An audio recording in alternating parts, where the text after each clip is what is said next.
Good evening. Roll call of supervisors, please. I have been notified by Supervisor Haas and Celebrity that they're both not feeling well this evening, so they won't be here. So they are both excused. Supervisors Urbana and Grady, attendance, please. I hit the button.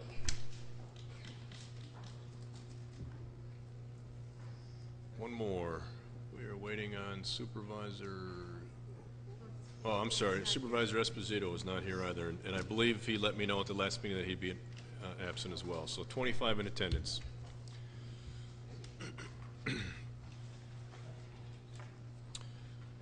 All right, first order of business is citizen comments. Anyone wishing to address the board?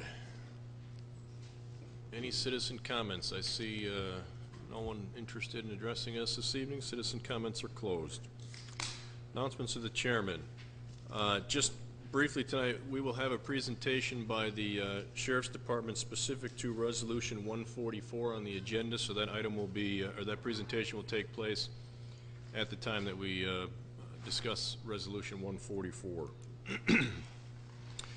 The only other thing I have is just to take a moment for this body to recognize those who knew him well.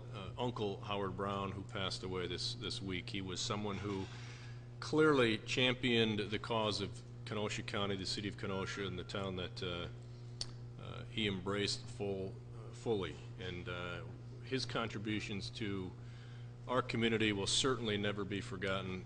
He was a gentleman and a scholar. He's someone that gave me what I call my first real job, inclusive of delivering papers door to door as a 13-year-old kid, who ultimately worked his way into his facility and was there for the transition from the daytime paper to the Sunday paper and ultimately to the full weekly morning paper. He was an exceptional man, someone that my wife and I will miss greatly, and again, a guy that deserves a great deal of credit for all that he's contributed to Kenosha County. So to Uncle Howard, I'll certainly miss him myself.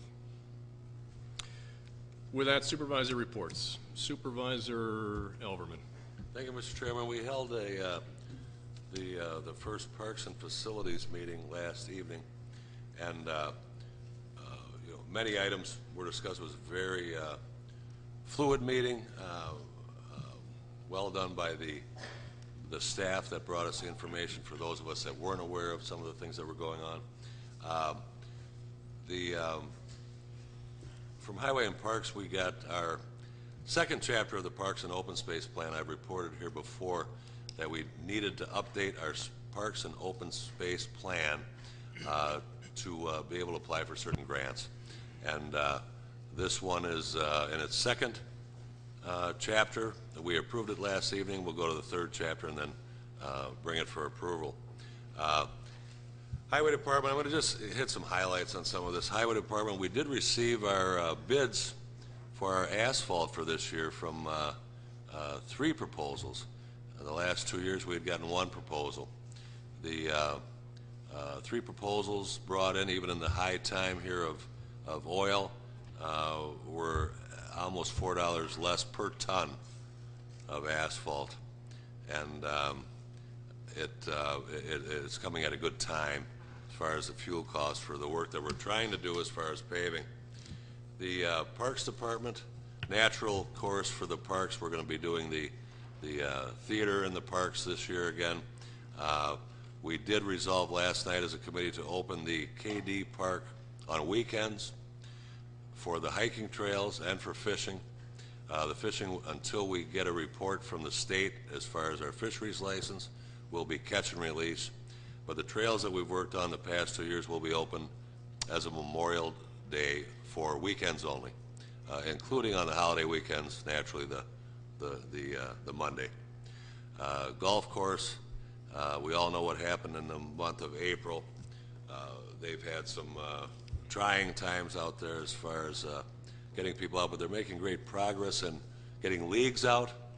Our biggest concern for this year, and I know I reported this last month and I'll probably repeat it all summer, is the project that's going to happen on Highway 75 that's going to close that road for the majority of the summer. The state has promised, the contractors promised that they're going to keep us open We're going to have to pay for our own signage at some of the detour routes, and we're trying to get the word out that we're open and ready for business there, but it's going to be a very difficult year with that road torn up. And facilities, the reports were numerous. The Pringle Nature Center, I know it's been reported here before, roof repairs on water problems, and that is solved at this point. There's some minor work to be done. Kemper Center, you've all seen in the paper that the two homes on that property that we are demolishing, the police departments have been using them for the SWAT teams and training. Fire department's going to be using them, and then they're going to be burned. The demolition will be in May. May 23rd is the date that we've been given by the contractor for seeding and completion of that property. So total demolition, filled in, seeded, back to grass. Courthouse and Molinaro buildings are on schedule. They're actually not quite on schedule. They're behind by about 5 days, but we're looking at a January completion date, and those 5 days were all in April here with the rain. Public safety building is basically in a wrap-up of some minor items, and the building that we're sitting in now, the lower level, under construction to consolidate some departments, ongoing with no large problems. So that's very brief, I know, on those items, but we'll keep you in touch with everything for the year. Thank you, Mr. Chairman. Thank you, Supervisor Overman. Just to piggyback on that, and I could have done under Chairman comments, I wasn't sure what was reported at your committee, but the Green Ribbon Park Planning Committee, as you know, went out for RFPs for a master plan team for the KD Park. I was part of the interview team that met with 4 firms last week, and I believe there is adequate direction provided to Mr. Arbit and his staff, and they will begin to negotiate a contract with what appears to be the preferred firm. We had 4 exceptional companies that presented proposals or responded to our requests for qualifications, and I anticipate we'll have someone on board here with a report relatively shortly. So yeah, I did forget that. We did talk about that last night, and with the our opening of the hiking trails, there was a lot of discussion on that, and the decision was since with no matter what we do or who gets involved in that park, that we're always going to have these hiking trails. So we spent 2 years developing them. We don't want them to go back to what they were. So we're going to let people out there on weekends only, and again, the fishing until we get John, Rudy, and I spent a day almost waiting for the person from the state to meet us there, and he forgot.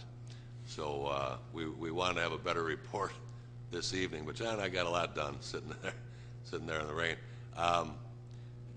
We want to have some more advice from them as far as the fishery, so that's why we're going to be catch and release on weekends there. So, thank you, Mr. Chairman. that seems to be the trend lately anyways, the catch and release. So just one other point on the firms we interviewed for the KD Park. Without exception, every one of them was very impressed, very excited about the concept that the committee is moving forward for this park, a green park, if you will, the partnerships that we put in place, at least preliminarily, and all excited about coming forward with a solid option for us and good proposals. So we look forward to working with them. Supervisor O'Day. Thank you, Chairman. I took the liberty of having the Brookside Care Center operating statement emailed to everybody on the county board. They may not have seen it. It came sometime this afternoon. I just want to draw their attention to the last item on that report. It says budgeted occupied days available, 13,680 days, and the days gain or loss over budgeted days is 6 days. Last year at this time we had, for the first quarter, 131 days lost. Basically that's due to the primary adding of the administration worker, getting people into the nursing home. So our occupancy rate is just about 99.9% And that's kept us, we're at 25% operating at this point for the first 3 months. So it's a good report. Look it over. If you have any questions, I'll try to answer them. We can always have the financial person at Brookside if it really gets in deep. Thank you. Supervisor, it's the first time I certainly recall getting the report the way you sent it today. I did take a quick look at it, and I would urge you to make sure that that report gets sent out on a regular basis when it's available. I think it's good information and good information for the board to have as a whole. Supervisor Michael. Thank you, Mr. Chairman. I just wanted a brief follow-up from last meeting regarding the victim witness room that's in the lower level of the courthouse with some of the donations that were made by local establishments. First of all, I want to commend Ashley Furniture. They donated leather furniture, end tables, some lamps, 2 tables, a storage ottoman, and some bookshelves. Grand Appliance here donated a refrigerator, a flat screen TV. Walmart donated $500 worth of toys, a DVD player, and also some DVDs. So it was nice that these establishments did donate to Kenosha County for this room. Thank you. Thank you, and again, thank you to all the businesses that helped out. Supervisor Rose. Thank you, Mr. Chairman. If you recall, at our last meeting, we passed the resolution in opposition to the centralization of the economic support programs as proposed in the governor's budget for 2011-2013. On my desk this evening was a letter from State Representative Samantha Kirkman indicating that she had been in close contact with the county executive as well as others and had spent time learning about the economic support program at the Job Center. She says here in the letter as well, I will continue to work for the best possible outcome for Kenosha County as the state budget progresses through the legislature. Again, thank you for writing. If I can be of further assistance, please do not hesitate to call. Sincerely, Samantha Kirkman. Thank you. Supervisor Clark. Thank you, Mr. Chairman. First of all, I would like to make a request that on the courthouse project that we have a report, or at least the committee has a report as to the local labor that is used on the project. As you recall, when we discussed this, it was very clear that there was going to be local labor used on that project, or a percentage. I want that monitored and to make sure that we know as it's happening and not find out later that it was something different, first of all. I trust that all of the contracts have been let to this point in time, inclusive of subcontracts. I'd ask the chairman of Highway and Parks Building and Facilities to have Ray Arbit provide that report as soon as he can. The second thing is I just want to comment on the redistricting. We had one meeting. We're going to have, I believe, another meeting this week. At that prior meeting, I expressed concern over the fact that we have 3 minority district representatives on this county board, and we have 2 of those districts running against each other, 2 of those representatives running against each other. That really causes me concern. We had a hard enough time in one of those districts. You had one candidate step forward. On the Aldermatic side, nobody stepped forward, and they had a write-in ballot. I took a look at the 2 city plans, the Plan A and the Plan B, and it was even more disturbing of the fact that on Plan A, the one that everybody seemed to like, that there was only one district over 50% of minority representation. One district had almost 61%. On the Plan B, there were 2 districts that were close to 55%, one of them at 46%, and another one that came in at 33%. I spoke with Mr. Brockmeyer. I expressed my concern. I expressed my concern to the chairman of the committee, and I would ask that the chairman of this committee and you as the chairman of the county board to ensure that we have plans to look at that have minority representation. I do not want to see our minority representation running against each other. I want to see, based on census data, there should be at least 4 districts. I would hope with these numbers that they could come up with at least 3 districts that have 50% minority representation, another one that may have 40%. It seemed like when we got that map, more people were concerned with who they were going to run against and not so much about the issue. When we were in the sizing of the county board, the discussion by supervisors and the public and the concern was for minority representation.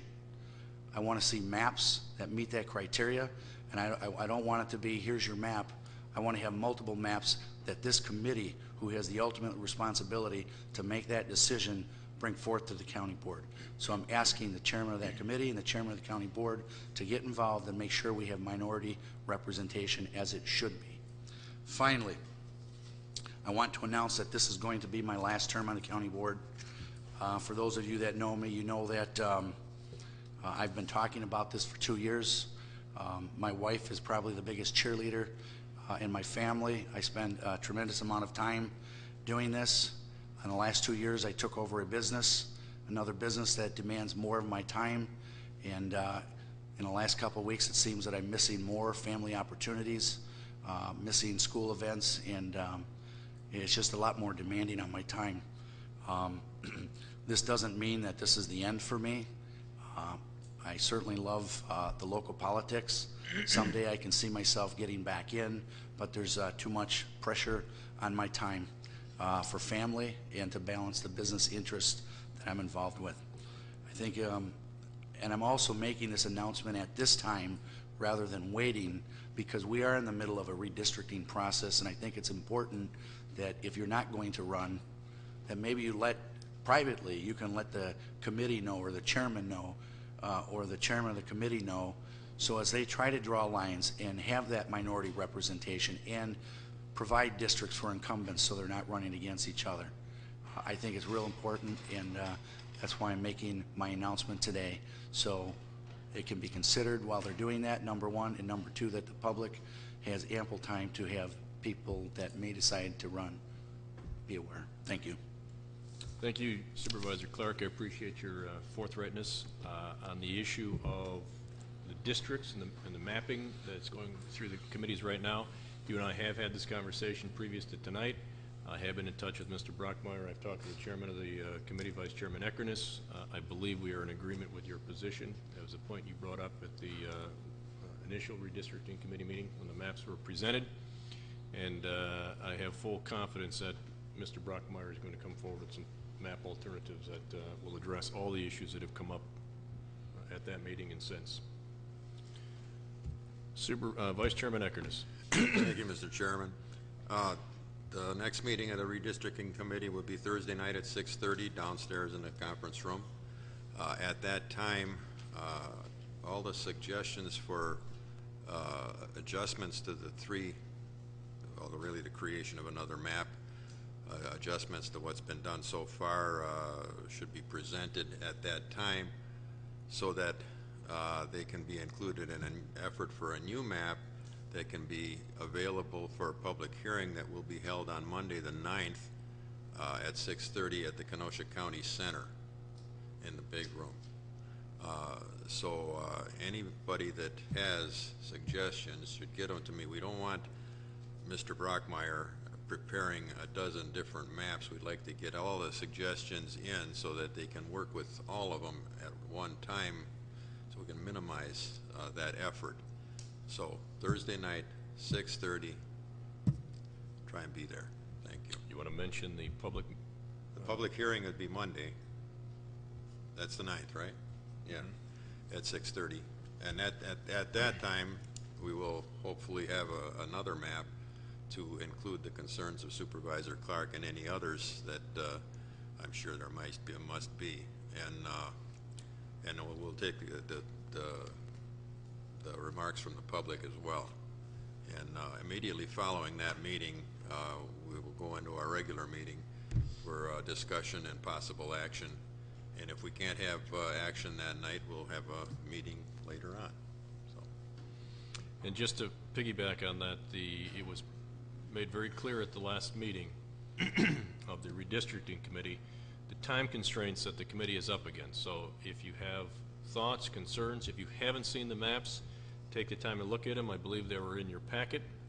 If you have questions, direct them through Vice Chairman Eckerness, and do what you can to get those thoughts and concerns out there, or attend the meeting on Thursday night, because the opportunity will pass you by, and it will pass you by quickly by virtue of the time constraint that we're under with regard to state law.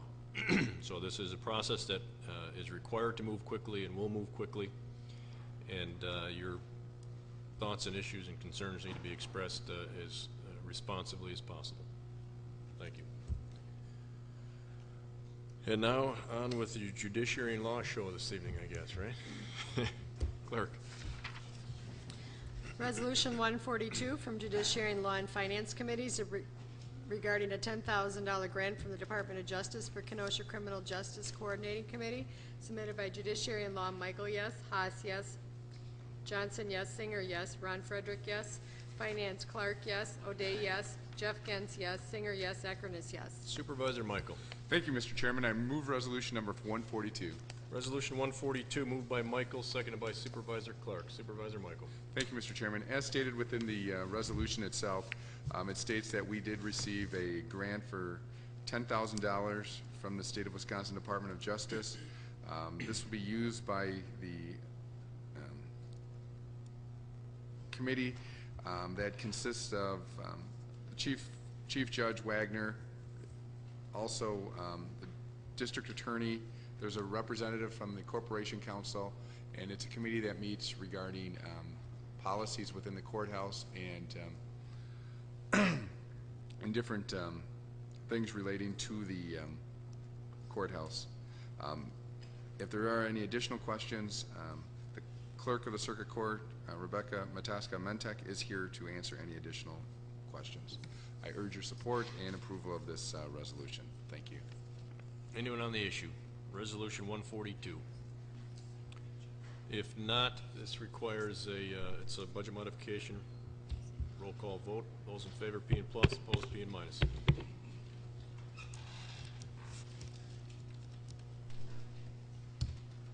Motion carries 25-0.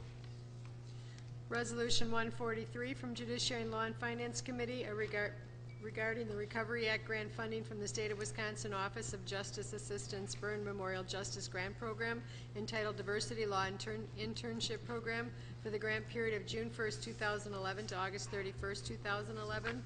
Submitted by Michael, yes; Haas, yes; Johnson, yes; Singer, yes; Ron Frederick, yes; Finance Clark, yes; O'Day, yes; Jeff Gens, yes; Singer, yes; Eckerness, yes. Supervisor Michael. Thank you, Mr. Chairman. Move resolution 143. Resolution 143, moved by Michael, seconded by Clark. Supervisor Michael. Thank you, Mr. Chairman. As stated within the resolution, this is a grant for $5,695 from the Wisconsin Office of Justice Assistance. It's for a law student. It can only be used for a law student. And as stated within the resolution, from June 1st of 2011 to August 31st of 2011. And I urge your support. As a former law student, programs like this are excellent. It's a great way of learning and hands-on within the legal system. Thank you. Thank you. Supervisor Noble. I was just wondering if you could explain how the purchase of a laptop relates to the, hiring a law student and encouraging diversity to the local profession, law profession. Part of the grant includes purchasing a laptop computer. Let me see.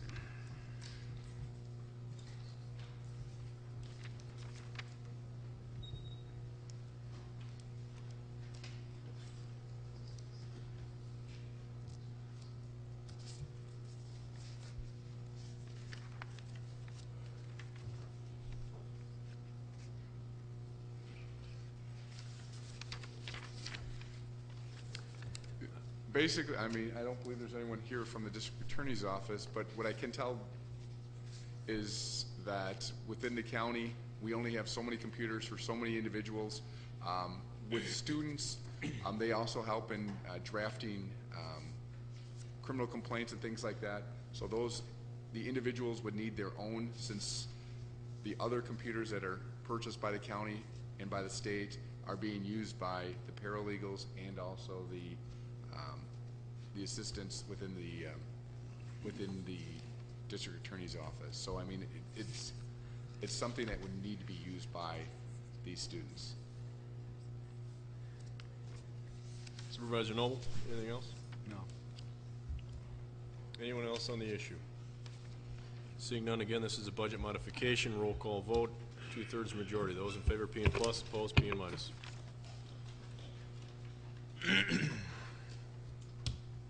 Motion carries 25-0. Resolution 144 from Judiciary and Law and Finance Committees regarding the Hazard Mitigation Grant 2011. Submitted by Judiciary and Law Michaels, yes. Haas, yes. Johnson, yes. Singer, yes. Ron Frederick, yes. Supervisor Michael. Thank you, Mr. Chairman. I move Resolution 144. Resolution 144 moved by Michael, seconded by Clarks. Supervisor Michael. Thank you, Mr. Chairman. We do have Lieutenant Ed Van Tine from the Kenosha County Sheriff's Department, who is the Director of Emergency Management, and he will be discussing this resolution. Thank you. Lieutenant? Thank you, Mr. Chairman, board members. I would really just like to introduce Mike Hahn. He is with the Southeastern Wisconsin Regional Planning Commission. They prepared the hazard mitigation grant in 2009, and now they are updating it for 2011. The adoption of the hazard mitigation plan is required for maintaining eligibility for certain hazard mitigation disaster grant programs funded by FEMA and administered by the State of Wisconsin Department of Military Affairs. So we do have a presentation from Mike Hahn, if the board would like to see that. Yes. Thank you. Mr. Hahn, nice to see you again.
This evening, I'm going to present a brief summary of the update to the county's hazard mitigation plan.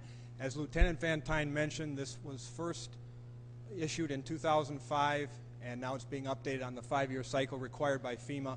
And the one thing I'd really like to stress about this is that the plan is necessary to the county's eligibility for FEMA hazard mitigation and pre-disaster mitigation funding.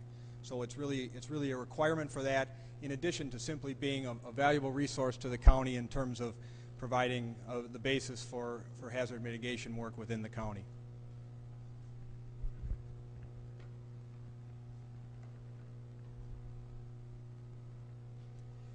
We served on this whole process as an extension of the county staff. So we were working with the County Division of Emergency Management and prepared the plan, and it was reviewed by a task force, which I'll show you a bit about later. It's documented in this report, which is available on our website at sewerpac.org. All of the cities, villages, and towns, in addition to the county, participated in this. This is the type of mapping we use within the report. This is a map of civil division boundaries throughout the county. And I'm just going to go briefly through each chapter just to give you a sense of the scope of the report. The first chapter was scope and purpose, And basically it sets forth the most appropriate, feasible, and effective hazard mitigation strategy for the county and local units of government, and as I mentioned, it's essential to maintaining eligibility for the FEMA funding. The task force oversaw the plan update activities. We had a lot of input from all members of the task force. They represented basically all the civil divisions within the county, elected officials, appointed officials, agencies, business representatives, knowledgeable citizens, then law enforcement agencies, fire and EMS, public health, public works, engineering, private sector firms, nonprofits, college and universities. So we brought together a very diverse group for this. Now, the update activities included a review of implementation since the initial plan was developed. We updated inventories of natural and the built environment, reviewed and reevaluated the identification of hazards. We reconsidered with the task force whether the hazards that were considered the first time were still appropriate or if they wanted to add any. We updated and reevaluated the risk analysis, and I'll talk a little bit about that. We went through an exercise with the task force. We reviewed and revised the mitigation goals, and we updated the plan implementation and maintenance procedures. The second chapter was devoted towards inventory information on demographics, existing and planned land use, surface water, Lake Michigan shoreline characteristics, transportation and utility, critical community facilities, and existing regulations and programs. And here again is an example of the type of maps that we prepared for the report. This is existing land use in the county. And here's a map which shows surface waters, wetlands, and floodplains, so that this was very useful. You'll see as we look at some other maps within the report, this map of floodplains was the basis for locating various facilities relative to the floodplain. Here's a map showing fire stations, fire department service area boundaries.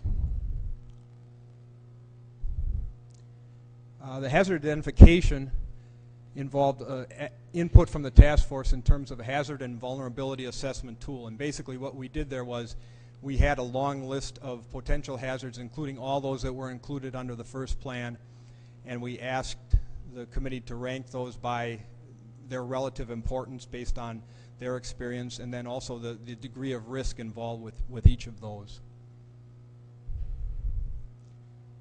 The natural hazards we looked at, and I might mention that FEMA requirement is that you address natural hazards. If you go beyond that, it's certainly at the county's option, and the task force did go beyond that, but the base requirement is natural hazards.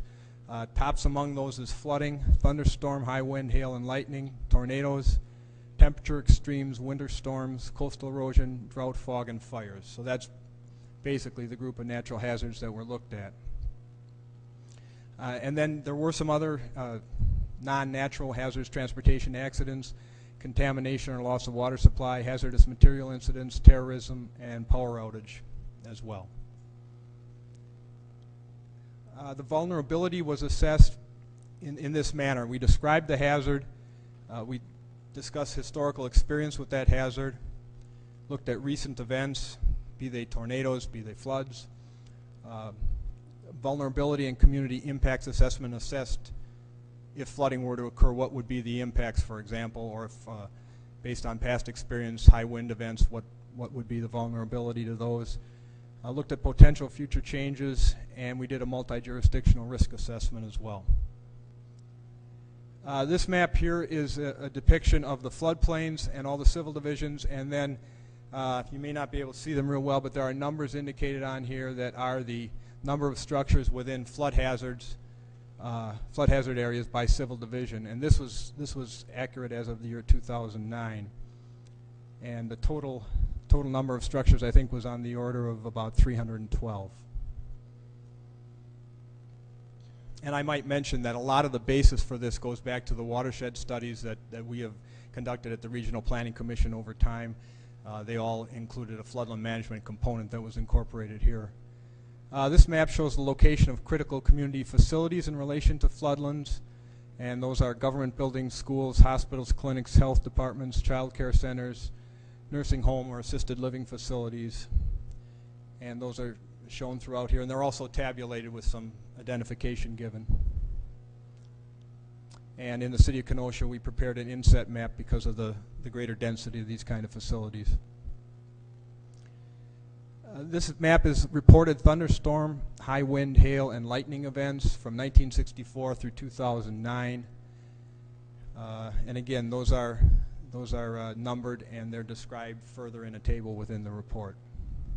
And as you can see, obviously those are the types of events that don't really follow a pattern. They don't necessarily, you can't plan directly for those in specific locations, but you certainly can plan for their occurrence in general.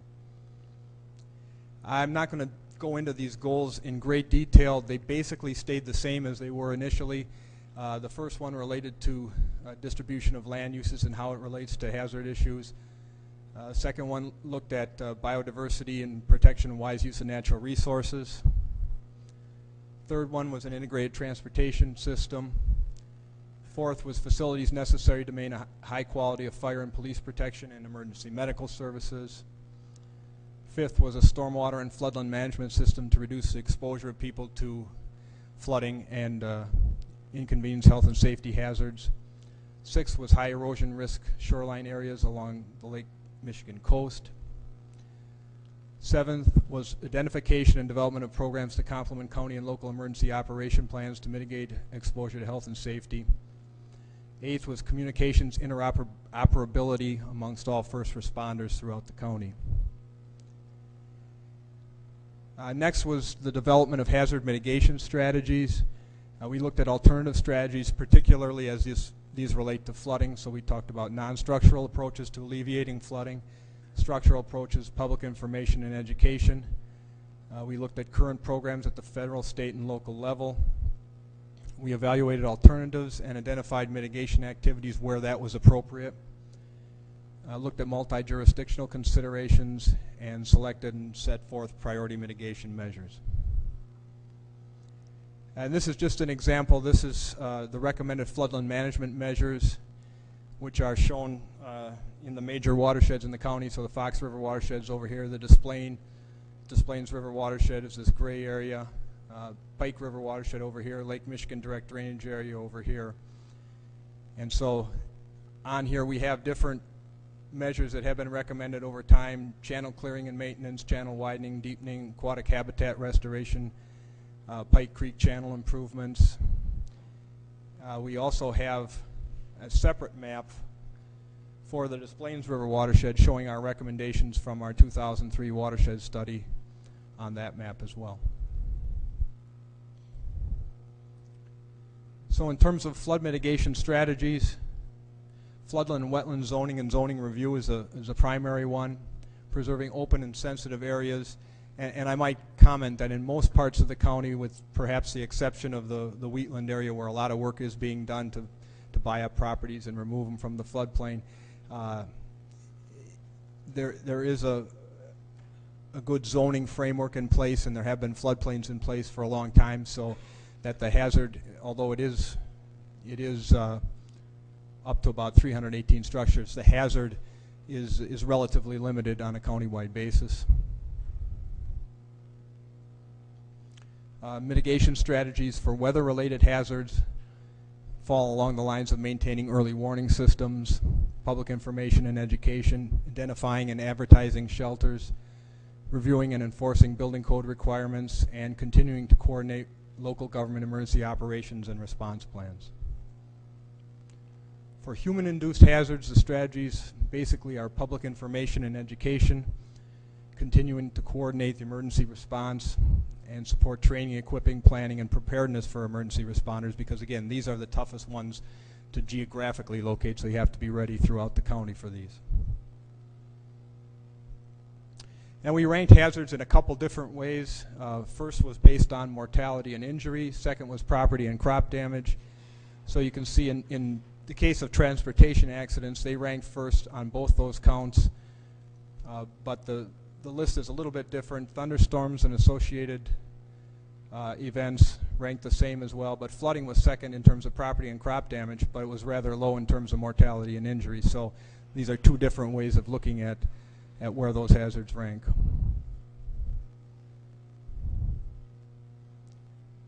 So for each priority mitigation strategy, where appropriate, we estimated what the cost of those would be. We designated management agencies, whether it be the county zoning department or whether it be emergency medical services, something like that.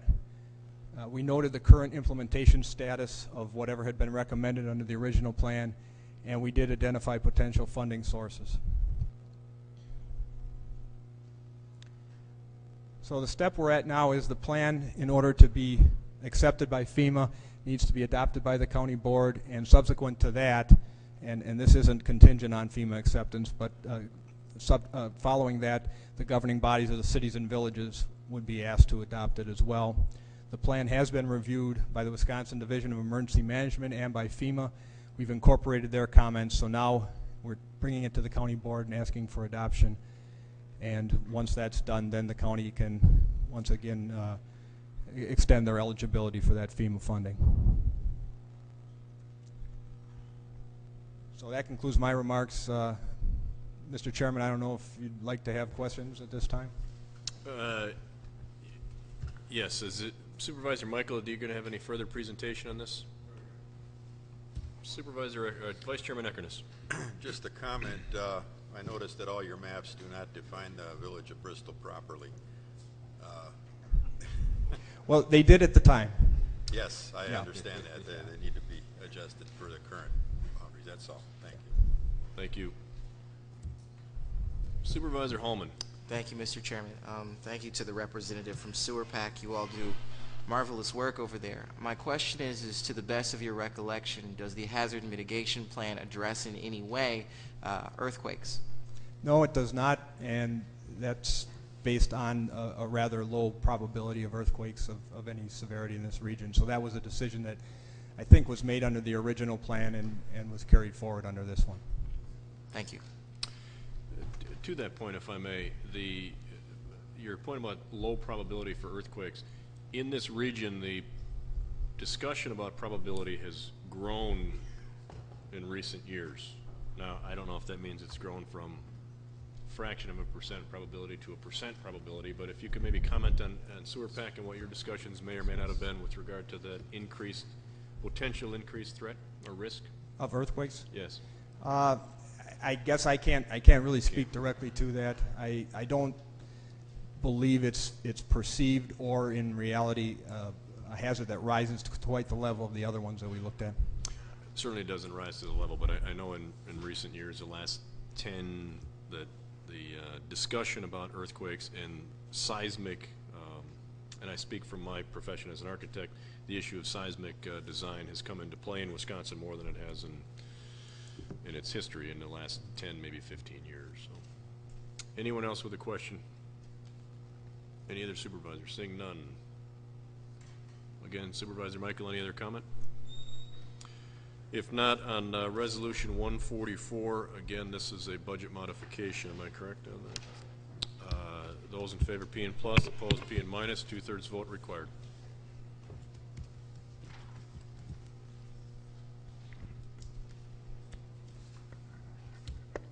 Motion carries 25-0. Mr. Hahn, thank you again. Lieutenant Van Tyne, I appreciate your time as well.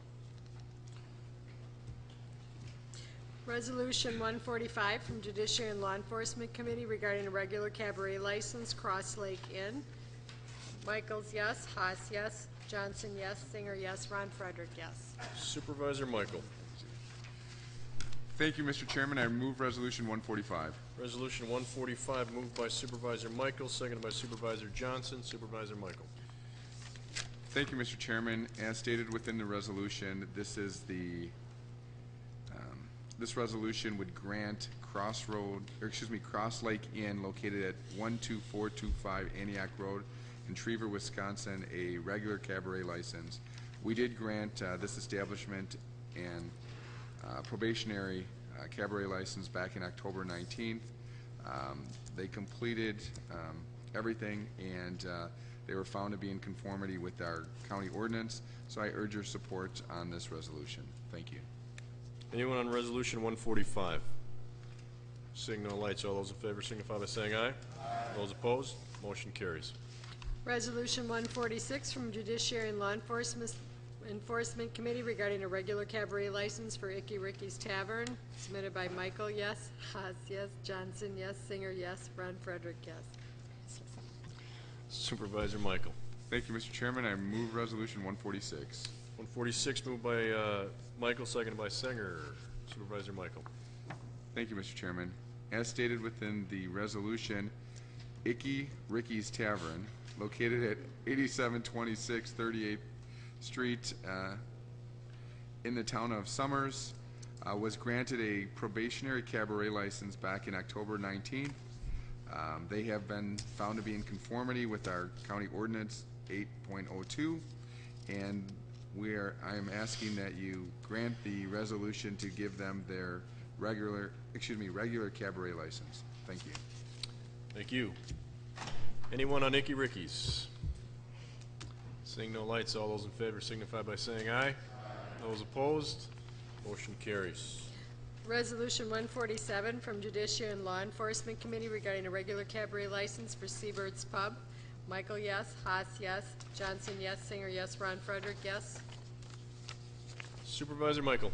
Thank you, Mr. Chairman. Move Resolution 147. Resolution 147 moved by Supervisor Michael, seconded by Supervisor Ron Frederick. Supervisor Michael. Thank you, Mr. Chairman. As stated within the resolution, Seabird's Pub, located at 8403 Antioch Road in the town of Salem, was granted their probationary cabaret license back on October 19th of 2010. They have been in conformity with our county ordinance, so we are asking that they be allowed to have their regular cabaret license. I urge your support on this. Thank you. Thank you, Supervisor Michael. Anyone on the question? If not, all those in favor of Resolution 147 signify by saying aye. Aye. Those opposed, motion carries. Claims, number 36, Danielle Swanson, vehicle damage. Refer to Corporation Council. 37, Tamara Vick, son's missing property while he was incarcerated. Also refer to Corporation Council. There's no minutes prepared. We didn't have time with the recount. We have no minutes this evening. It appears the clerk's office is a little busy with the recount. So we'll bring those minutes next time. Motion to adjourn by Supervisor Grulich, seconded by Supervisor Underhill. All those in favor signify by saying aye. Aye. Those opposed, we are adjourned.